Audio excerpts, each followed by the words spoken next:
Honourable members, this is a moment of truth for Europe.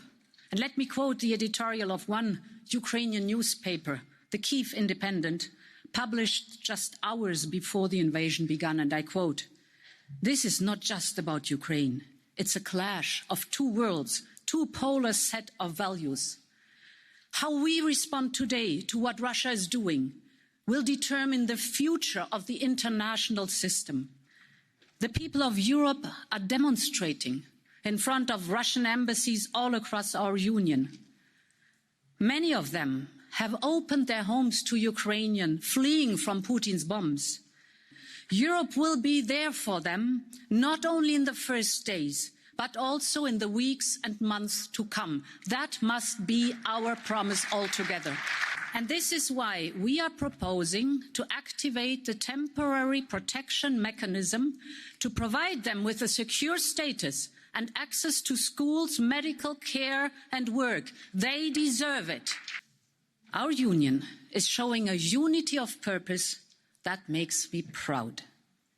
At the speed of light, the European Union has adopted 3 waves of heavy sanctions against Russia's financial system, its high-tech industries and its corrupt elite.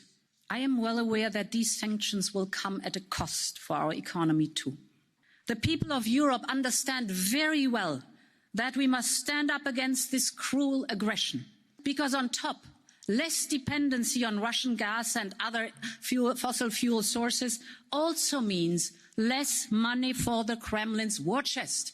The same is true on defence. European security and defence has evolved more in the last 6 days than in the last 2 decades. And our union, for the first time ever, is using the European budget to purchase and deliver military equipment to a country that is under attack. 500 million euros for the European Peace Facility to support Ukraine's defence.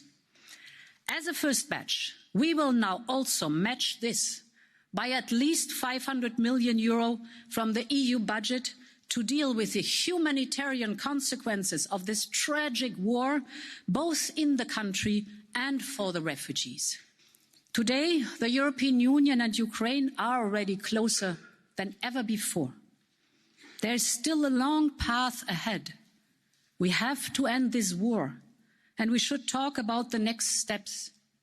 But I am sure nobody in this hemicycle can doubt that a people that stands up so bravely for our European values belongs in our European family. Me z wami, slava Ukrainie.